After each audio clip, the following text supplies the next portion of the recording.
In this tutorial, we're going to guide you through the process of creating the vectors for this decorative quatrefoil panel that you can see on the screen. As we work our way through what's a relatively complex layout, we're going to use the layers function within the software to help keep our data organised and help us manage it. This will also be beneficial when we come to the toolpathing stage for this example, which will be covered in the companion tutorial to this. Essentially, this whole design is constructed from very simple shapes. We're going to create lots of circles and some rectangles and then use the tools within the software such as the offsetting, the welding, the subtract tool, and also rely heavily on the mirroring tool in order to create all the symmetry. Ultimately, you're going to end up with this set of vectors that you can see here. So let's go ahead and start a new copy of the software.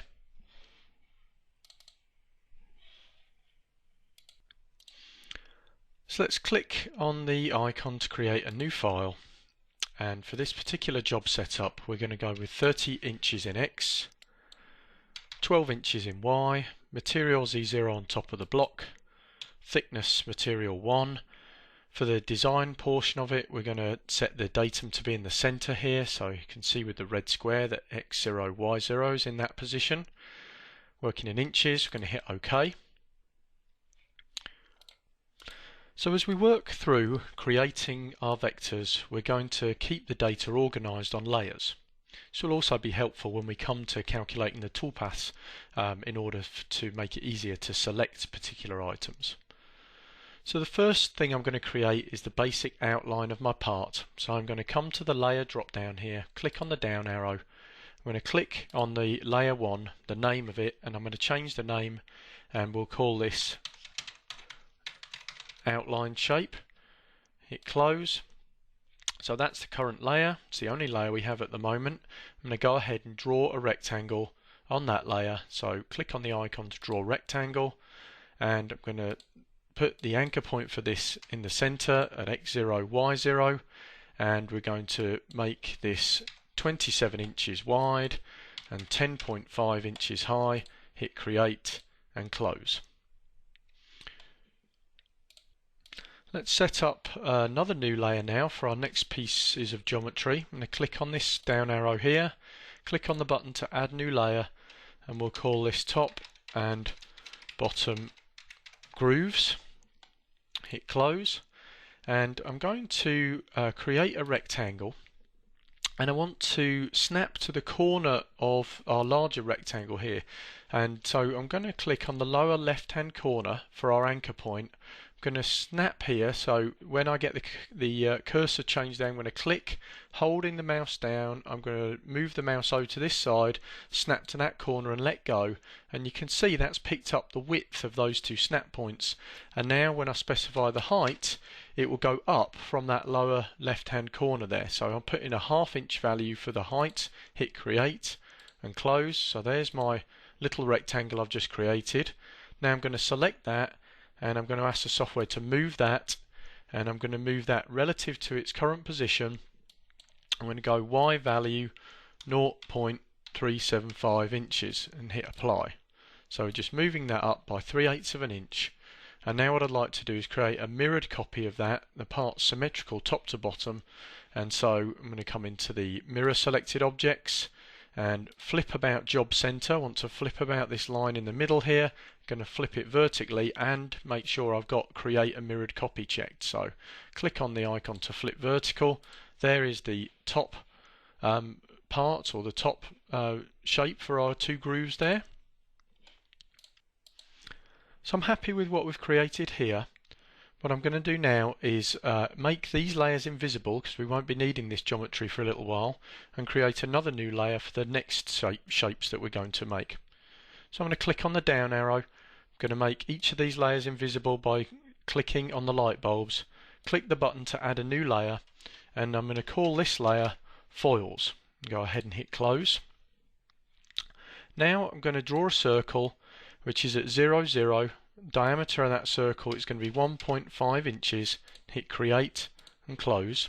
I'm just going to zoom in on the middle of the job here. I could do that by rolling the mouse wheel away from myself, and we zoom out by rolling it towards yourself, or I could use the zoom box, so I can click on this and then just click and drag to zoom in on a particular area as well.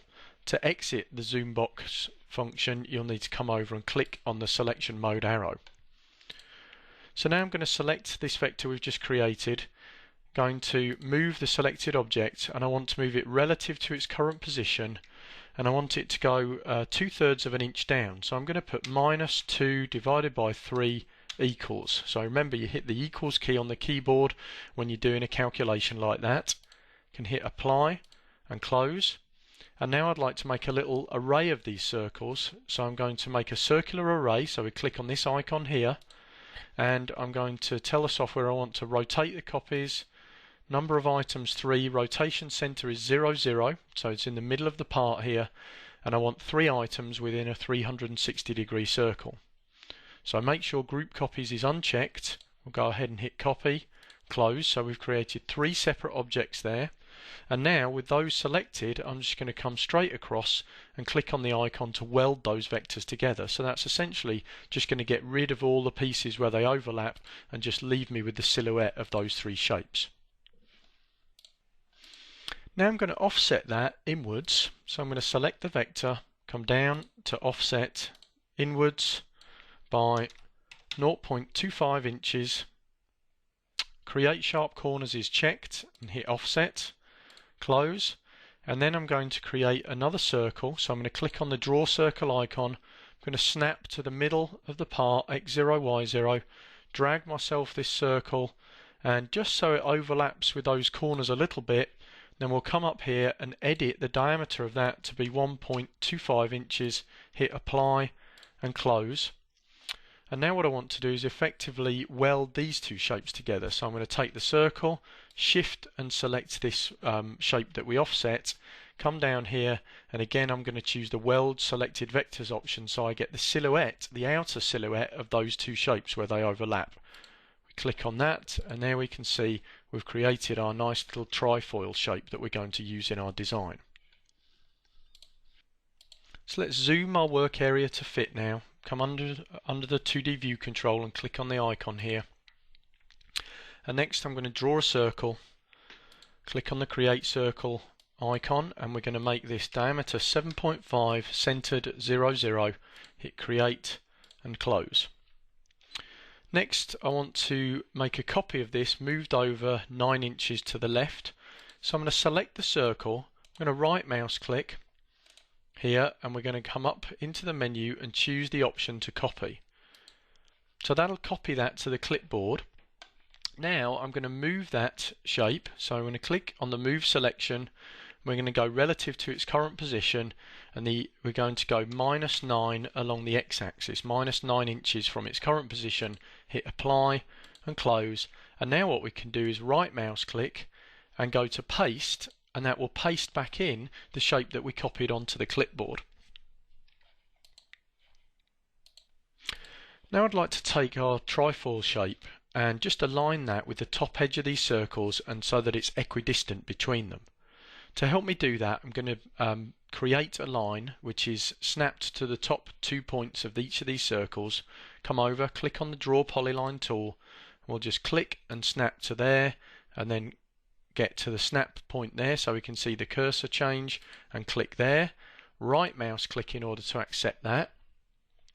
Now what I'm going to do is select these 2 shapes, and what I want to do is group these together. If we don't group them together, then when I align them, it's going to treat them as 2 separate shapes. To give you an example of what I mean, if I take those 2 shapes, hold the shift key and pick this line, come into the align objects tool and say align inside edge, it's going to align both of those edges to the top of that line there. That's not what I want to happen. I want to keep them in the same position relative to each other, and then to align. So I'm just going to hit Control Z on the keyboard to undo that. I'm going to deselect, just select these 2 objects here, and hit G on the keyboard to group them together. So now they'll act as a single object and stay in their relative positions to each other. With that selected, I'm going to hold Shift and select the line, and now I'm going to click on this icon again to align those the top edge there. And then I'm going to come up and click on the icon to horizontally align that in the center of the line. So if we click on that, we can see that's positioned that where we wanted it to go. I'm going to go ahead and hit close.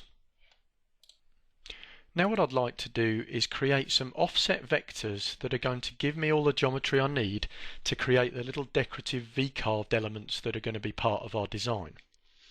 So I'm going to take these two circles, select both of those, hold the shift key down, select the second one, come down to offset, say offset selected vectors outwards 3/8 of an inch, 0.375, and I'm going to say offset, and then I'm going to take this vector here. So you can see at the moment this is grouped, so what I want to do is ungroup this now. I'm going to hit U on the keyboard so they become separate pieces again, and then I'm just going to deselect by clicking in the white area, select just this vector here, the outer of those two vectors, and do the same operation, offset it outwards by 3/8 of an inch and hit offset and close. Now what I want to do is move some of these vectors onto another layer so it's a little easier for me to see what's going on and to maintain our organisation. So firstly I want that offset vector we just created there, then I'm going to hold shift down and select the two offset vectors we created for the circles, so the two outer circles as they are now, and then still holding shift I'm going to click on the line, I'm going to right mouse click and we're going to say move to layer, and I want to create a new layer for these. So I'm going to click on the option for new layer. The software will ask me to give this layer a name, so I'm going to call this layer V-carve shapes, and at the moment I'm going to make it invisible. So if I uncheck that, it'll be invisible and inactive, and that means when I hit OK that those vectors I had selected will disappear because they've been moved onto an invisible layer. Now the benefit of doing that in this case is I can see exactly what's left and make sure I haven't moved anything I didn't mean to. Now I am actually going to go and work with that data we just moved though, so I'm going to come up to the layer, drop down here, going to switch off the foils or make that invisible, and I'm going to switch on the V-carve shape layer, and I'm going to click it to make it the active layer as well. You'll notice that this name had gone red for a second there, showing me that it was an active layer that was switched off. So now this is good. I have a hard or a bold black name here showing me that that is the active layer. So switched on. I'm going to hit close, and what we're going to do with these vectors is trim them to leave us just with these little triangles and with this little area in here. Now I'm going to need an extra vector to help me with the trimming for this area in here, so I'm going to deselect those vectors by clicking on the white space, click on the draw polyline tool, and I'm going to snap that to the right hand node of this circle and the left hand node of this circle, and then right mouse click to accept that. So we've made that little straight line in there. Next we're going to go with the trimming tool, the scissors, and click on that, and I'm going to trim away the bits that I don't want. So starting up here, we're going to get rid of the two outer parts of the circle there, then I'm going to snip away these two bits of line, and then I'm going to get rid of all the middle shapes that are left here. So I'm going to just snip my way through these to leave me with those three little shapes there, which are made from those the overlapping parts of those offsets. Because we had the rejoin trimmed section selected, these should be shapes which are now closed vectors. So if I hit close and select one of those, we can see that it has joined those together. Now I want to open up this bottom edge here because we're going to make a mirrored copy of this in a moment. So I'm going to select this vector here, I'm going to hit N on the keyboard to go to node editing. I'm going to hover over this area of the vector, and I'm going to use the shortcut key D on the keyboard to delete that span. Okay, so then we're going to hit escape. We can see that we've opened up that edge, which will be helpful to us in a moment. Now I'm going to come back and up to the layer manager and switch back on the foils layer, hit close here, and I'm going to hit F on the keyboard to fit our job area into our window. What I want to do is take these vectors now that we've created here, and I want to create a mirrored copy below. So I'm going to select all of those, just dragging a box around them there, and we're going to go to the mirror selected objects icon.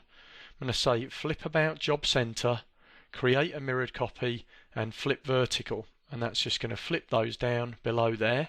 Hit close, and now what I want to do is take these two shapes in the middle, the one that we just opened up there, so I'm going to select one, shift and select the other, and I'm going to come over and use the join open vectors command. So that's going to make one closed vector after I hit the join button here, hit close. So I've got another mirroring operation now, and that's that I want to take these two vectors here and mirror those to the other side of the circle. To help me to do that, I'm going to create a mirror line, snap to the circle.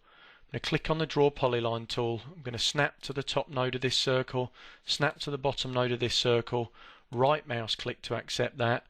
I'm going to then just deselect by clicking in the white space, select this vector, hold shift down and select this vector. Still holding shift on the keyboard, I'm going to select my mirror line, or what's going to become my mirror line. I'm going to go into the mirror selected objects tool. I'm going to switch off flip about job center and click the button to flip about line, creating a mirrored copy. So I'm going to click on that button there, and that's just flip that using the line as a mirror. Hit close. I'm going to select that line and I'm going to delete it. Now to create the symmetrical parts on the right hand side, I can select everything except the middle circle. So I'm going to drag a box down from the top left here, click, drag, and make sure you completely enclose all those objects but not the middle circle. They'll be selected. We can come over to the mirror function, click on mirror selected objects. I want to flip about the job center, create a mirrored copy. I'm going to flip horizontal and hit close. So there we've got our symmetry on the right hand side.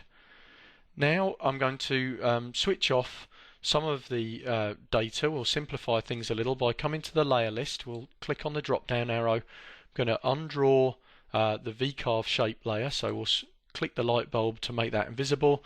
You can see again the name's gone red because that is the active layer even though it's now undrawn. So if I was to create something new now, it would be put on that layer and that layer would suddenly become visible. So if it goes red like this, chances are you probably want to make sure you select a different layer so that you're not working on an invisible layer. So I'm going to click on the foils layer. That will become my active layer and I can hit close. So now whatever data I create is going to be on this foils layer, which is where I want it. I'm going to select this circle in the middle and I'm going to click on the icon to zoom selected. So we're going to zoom in on that area. Next I'm going to click on the selection mode icon to exit the zoom function.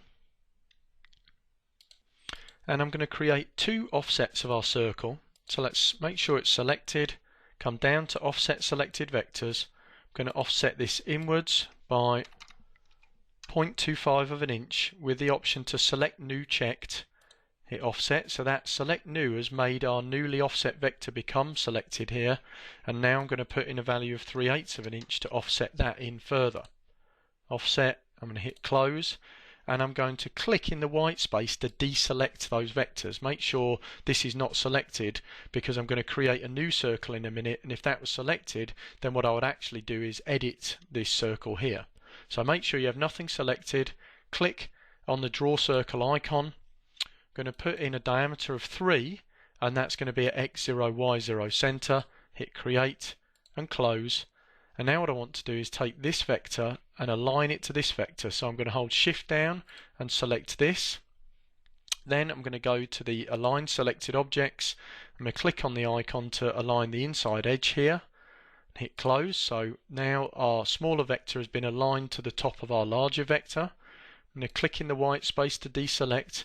I'm going to reselect just the circle, come back down to the array tool or the circular array tool here, click on that and say that I want to rotate these around X0, Y0. I want to make 4 copies 360 degrees, so 4 copies within a full circle. Click on the copy button, hit close. And now what I want to do is weld those together. So with all those selected, I'm going to come straight over to the weld function and click on that icon, and you can see that's created this outer vector and this small inner one. I'm going to select this one and I'm going to hit delete because I don't need that vector. So that's the outer shape for our quatrefoil. I'm going to select that and I'm now going to offset that to create the inner shape for it. So I'm going to come down, click on the offset selected vectors. I want to go inwards by 0.25 of an inch and hit offset there. Make sure the create sharp offset corners is checked. I'm going to hit close And now I'm going to deselect and click on the icon to draw a circle. I'm going to snap to the center X0, Y0 and just click and drag this circle out till it comes just past those corners, and then I'm going to just round that value up there to 3.75 inches, hit apply and close.